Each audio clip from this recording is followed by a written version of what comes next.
Selamun aleyküm əziz dostlar. Yenə nəsə təvaffuf oldu. Yenə cümə günü görüşdük. Keçən cümə axırıncı dəfə sizdən buradan mən çəkiliş etmişdim. Dedi bəzən olur həmin o çəkilişi cümə günü vermirsən, başqa gün versən, amma indi bu çəkiliş elə oldu ki, elə bir həftə üstə cümə günü oldu. Elə mövzunu da elə istədim bu ideoloji baxımdan bir İslam coğrafiyasından bir baxış bucağından sizdən çıxış edim. Bilirsiniz, bu yaxınlarda Qazaxstana İranın, üzr istəyirəm, Qazaxstana İsrailin prezidenti səfər edib. Hansı İsrail ki, heç qurulandan müsəlmanlara başına bir qılıncı olub, amma son 3 ildə Qəzzada bir genosid eləyir. Yəni və bu İsrail artıq Avropa, Xristian Avropası tərəfindən sosialist, liberal, demokrat, sekulyar, dünyavi Avropa tərəfindən artıq izgoya çevrilib. Amma buna rəğmən müsəlman ölkəsi sayılan bir ölkəyə səfər edir. Yəni Qazaxstan İslam dövləti olmasa sekulyar dövləti, amma müsəlman dövlətidir. Amma rahat şəkildə ora səfər edir və onu böyük şərəflə həmin o ölkənin rəhbəri qəbul edir. Bu deyə bilərsən ki, sən Qazaxstandan belə rahat danışsan, bəs Azərbaycanda da belə rahat danışıram. Rahat deyəndə bildiyimi, fikirləşdiyimi deyirəm və eyni səfəri yenə Azərbaycana da eləyə bilər və Azərbaycanda da elə qarşılanacaq. Və necə Qazaxstanda müsəlman yoxdur, söhbət özündə mən müsəlmanam deyən yox, sözün əsl mənasında müsəlman yoxdur, var. Amma görün Qazaxstanda müsəlman cəmiyyəti nə qədər zəifdirsə, həmin onun prezidenti rahat şəkildə İsrailin, yəni müsəlmanlara rəsmi şəkildə artıq düşmən kəsilən bir dövlətin, yəni ən yüksək səviyyədə bunu deməyə belə utanmayan bir dövlətin rəhbərini qəbul edir. Yəni ki,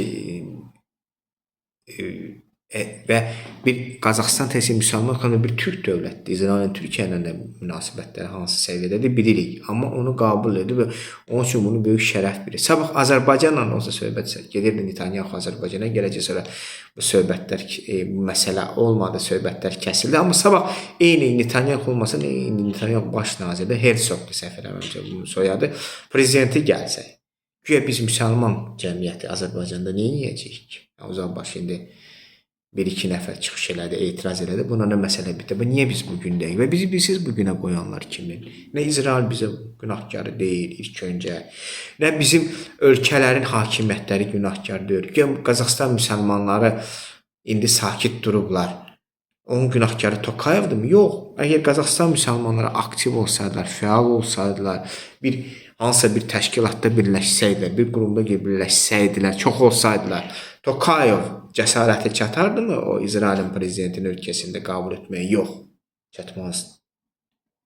Mən demirəm, müsəlman ölkələrinin, sekulyar müsəlman ölkələrinin hakimiyyətləri İslamdan nə qədər uzaqdır, ideolojiləri yoxdur, türkçülükdən nə qədər uzaqdır. Bu başqa bir bəladır. Yəni İslamdan uzaq olsan bir türkçü olayı Tokayev. Axı, İsrail Türkiyə meydan oxur, sən də Türkiyədən burada Turan qurursan. Qazaxstanda Turanın düz mərkəzidir. Hətta Türkistan adlı bir şəhər də var Qazaxstanda. Belə Turan quracaqsan, bu başqa bir bədbəxtçilikdir. Müsəlman ölkələrinin bədbəxtçiliyi, sekulyar müsəlman, lap sekulyar olmayanda bir çox müsəlman ölkələrinin bədbəxtçiliyi. Hakimiyyətləri qeyri-ideolojidir və ya Çinə xidmət edirlər, ya Çinə bağlıdırlar, ya Rusiyaya bağlıdırlar, ya Amerikaya bağlıdırlar. Yəni müstəqil deyirlər, qorxa-qorxa hərəkət edirlər. Onun da biri həmən ölkələrlə, biri həmən o Qazaxstan da ərazidən böyükdür, amma kiçikdir dövlət olaraq. Yəni ideoloji, siyasi, hər baxımdan kiçikdir və ona görə də elə bir hakimiyyətlər orada başda dururlar və onlar da bax belə müsəlman qatilləri ilə də öz ölkələrinə dəvət edirlər. Onlarla görüşlər keçirir və müsəlmanlardan da qorxmurlar, öz müsəlmanlardan. Amma bunun yenə günahkarı nə Tokayevdadır, nə Herzogdadır, nə İsraildədir, nə Qazaxstanda. İlk olaraq bilirsiniz kimdədir? Biz müsəlman cəmiyyətlərinə fərq olmaz Azərbaycanda, Qazaxstanda, bu şeyx adından, imam adından, nə bilim, tələbə adından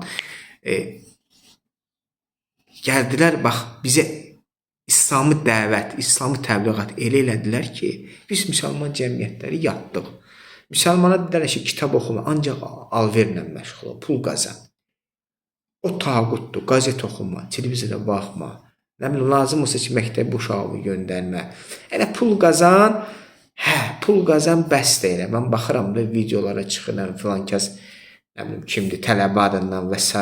deyir ki, neynirsən deyir, işıq qalxır da, qaz qalxır da, su qalxır da, bizim sahibimiz Allahdır.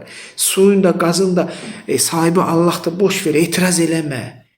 Çıxır, danışır da, yəni, bax, bizə həmin o dırnaq arası dini, ruhani şeyxlər, imamlar, nə bilim, tələbələr bugünə qoydular. Bizi bax, belə yatızdırdılar.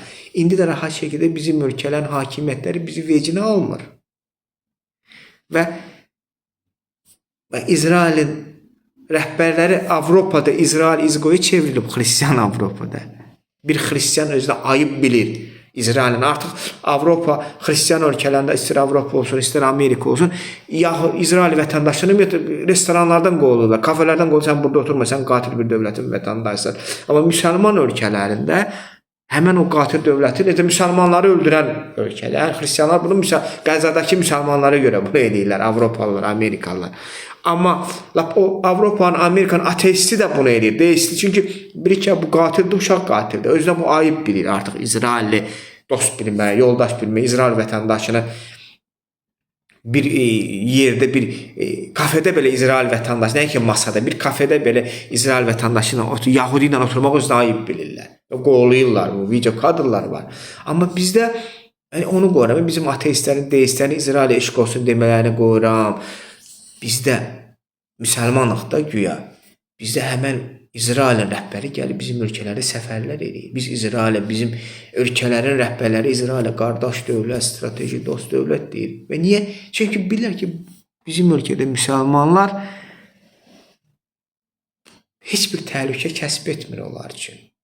Çünki o müsəlmanlar da etirazını bilirsiniz kimi öldürür. Atmır hakimiyyətlərin üstünə. Yox. Bax, bizim vaxtilə inandığımız o ruhani, dindar, şeyx, imam, tələbə adında, bax, onlar elədilər. Biz də bilirik də qazda, suyunda, qazında, yer kürrəsində, ümumiyyətlə, yerində, göylərində sahibi Allahdır. Amma o nə sözdür? İşıq qalxır, su qalxır, qaz qalxır, etiraz eləmə, etiraz eləmə. Çıxır, elə utanmaz, onu çəkilib onu da deyir. Bax, onlar bizi bu günə qoydular. Qazet oxumayın, kitab oxumayın. Biri də var, çıxıb güya indi hicaba etiraz. Buna bilirlər ki, bu da hicab məsələsi çıxdı. İndi bu da vaxtı ilə böyük bir meçidin indi imamı olub da. İndi bu da protokol qaydası 1 dəqiqə 37 saniyəli bir çəkiliş edib. Güya indi hicaba etiraz edilir. Etiraz edilir, bu pis şeydir. Amma etiraz olmaz. Etiraz eləmək olmaz. Yəni miting çıxartmaq olmaz. Güya biz buna deyirik ki, biz mitinga çıxırıq. Ən azı etiraz. Olmaz etiraz. Amma bu deyir, hicabda məktəbə buraxmayın. Yəni bu da bunun etirazı. Yaxşı, onda həmən o şeyxa mən sual verirəm. Bugün məktəblərdə hicab qoymurlar, geyindirmək. Sabah küçəyə çıxanda qoymayacaqlar. Onda nə deyəcəksən? Deyəcəksən, gəlin evinizdə oturun, küçəyə çıxmayın. Yaxşı, bütün evə girib deyəcəklər ki, başı hicabı çıxart. Onda nə deyəcək? Onda həmən o neyəcəksən? Yəni sən bir fikir verir. Gör nədir? Deyir ki, məktəbə buraxma. Bu məsələ bitdi. Bu da bunun etirazı. 1 dəqiqə 35 saniyə. Bax, həmən o dırnaq arası tələbələr, hamısını demirəm, amma müəyyən qismi, hətta deyərdim əksəriyyəti, bax o şeyx, imam adından gedib 1 il, 2 il hardasa oxuyub, gəlib burada bizə İslamı simaya çevirənlər biz müsəlmanları bu vəziyyətə qoydular. İndi də bax bizi həm özümüzkilər minir, üzr istəyirəm ifadəmə görə, həm də özgələr minir, İsraillər minir və özümüzkilər də özgələr rahat şəkildə dəvət edib qarşılayırlar bizim ölkəmizə və bizdə bir hıqqırığımız da çıxmır və bilirik ki, hıqqırığımız da çıxmayacaq. Çünki bizi belə manqurt vəziyyətdə birinci salan. Bilirsiniz kimlər oldu? İsraillər yox, öz hökumətlərimiz yox, bizim həmən o şeyxlarımız, imamlarımız, elm tələbələrimiz bizi bax bu vəziyyətə saldılar. Ona görə də bu həmən o məktəbdə bəlkə 9 sinif oxumayanlar, gedib o hardasa Ərəbistanda 1-2 il oxuyub gəlib bizə İslamın simaları onlar olmaqda davam edəcəksə, bax biz bugün də olacağıq. Biz İslamı belələrindən öyrənməkdə davam edəcəksə, bəli, biz İsrailin hələ çox adamları gəlib bizim ölkələrdə bizim rəhbərlərlə bəhbəhlə görüşəcək və bizim rəhbərlər bunu özləri üçün şərəf biləcək və biz də müsəlmanlar sakit duracağıq və deyəcəyik ki, əşi, işıqdır da, qalxır, sakit dur. Əşi, hicabdır da, uşağı bu dərsə buraxma. Bununla da məsələni bitmiş hesab edəcəyik. Təşəkkür edirəm və təəssüflər edirəm ki, bu vəziyyətdəyik.